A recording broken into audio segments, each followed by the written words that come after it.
Now it's time to give you the inside track into what goes on in the dance sport scene. For 14-year-old dancers Chong Ike and Rianne, topping the first 5 positions at the Junior Open Latin category at Shanghai, Macau and Malaysia is no easy feat. It is a serious sport because we are part of Team Singapore, and we have to go overseas and and we also have to do local comms and represent Singapore. So it gets a little bit stressful sometimes. I have about 8 costumes and some I have outgrown. They cost about $800 to $2,000. My favorite one would be the yellow one. Because it's very comfortable. It makes me go on the dance floor because it's very striking. First of all, when we train a couple, I believe in the first impression. You walk onto the floor, you'll get noticed immediately by the judge. You must go out to the dance floor and feel like you are on top of the world. You are going to perform the best that you can among all the best in the world. We want to bring the best out of them. So we have to always frequently look into the choreography and dancing that they perform. Understanding their character, understanding what they can and what they cannot, what they are best at. After that, it will just be working on the choreography to perfect it. For the dance sport community, the elevation of the activity into an International Olympic Committee recognized sport has rejuvenated its image and given it a sense of purpose.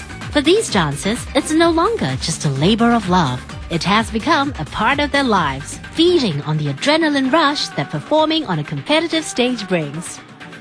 Our lives have changed quite a bit since we picked up dancing. Other than school, CCAs and dancing, we have very little time for our hanging out with friends and families, as well as very little sleep time.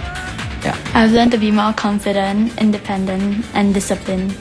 And I also learned how to do my own makeup because presentation is also important. Feeding on the same type of adrenaline rush every Wednesday, the unicyclists are getting ready to rumble. Every Wednesday we have a unicycle hockey practice session from 8 to 10 p.m. at Singapore Polytechnic. All of us will get together to play a few games of hockey and to share tips and pointers with one another unicyclists. It's very similar to inline hockey, just that we replace the skates with the unicycle. Ice hockey sticks are used to place a tennis or street hockey ball into an ice hockey goal. At the beginning and after each goal, all players have to go to their own half. The game starts as soon as a player of the team in possession crosses the center line. After falling off, he or she has to mount at the same spot and, if necessary, move out of the way of play first.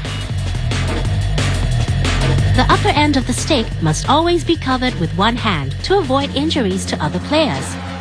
The lower end of the stick must always be below the player's hips. A player who holds a stick in a way that may potentially trip another is committing a foul, regardless of intention. A goal is disallowed if the ball was in one's own half when shot and wasn't touched by anyone afterwards. It is a serious sport. That's why I've been actively training myself to perform even better in unicycling. I've tried other sports such as swimming, jogging, basketball, soccer, but I just find them too boring. My friends were actually quite skeptical about it because they think it's really unladylike. I had a lot of injuries, bruised kneecap, sore here and there. I sacrificed my beautiful shins. I got a lot of scars of honor. Friends I actually know here cannot be replaced. It's like we share a very unique interest which is hard to find. It's not like if you play squash or you play basketball, probably have a pool of friends in and out. But this requires a certain bonding for us to stick together. So those who actually stayed on are actually all my close friends. With him learning the sport, I decided to give it a try, and subsequently it was, I find it not too bad. So we actually do the sport together now. I tend to see obstacles as whether they are unicyclable, as whether they can be conquered by unicycle. And it takes on a very form of physical as well as mental challenge for me at times. Friends, they just find me more entertaining.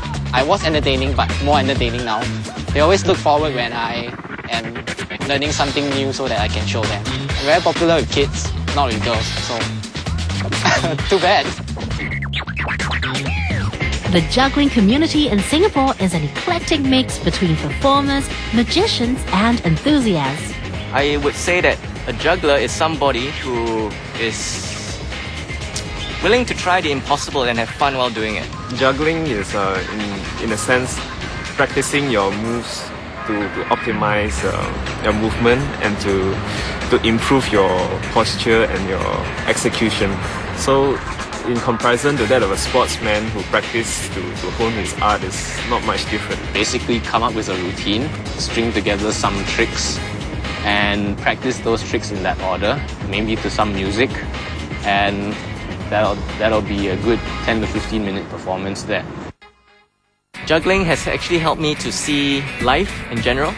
Any problem can be broken down into smaller problems, just like in the same way that a complex juggling trick can be broken down into simpler patterns. So you master those simpler patterns first before you attempt the more complex full trick.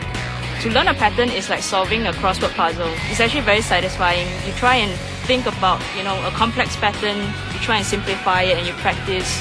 So I think the ultimate appeal of juggling is that it's very satisfying after you learn a good trick. The process of learning is very satisfying. You learn also to overcome failure, because when you learn juggling, you're going to drop, quite a lot actually. When we return from the break, we take you through the variations of juggling and find out how you can score on the dance floor.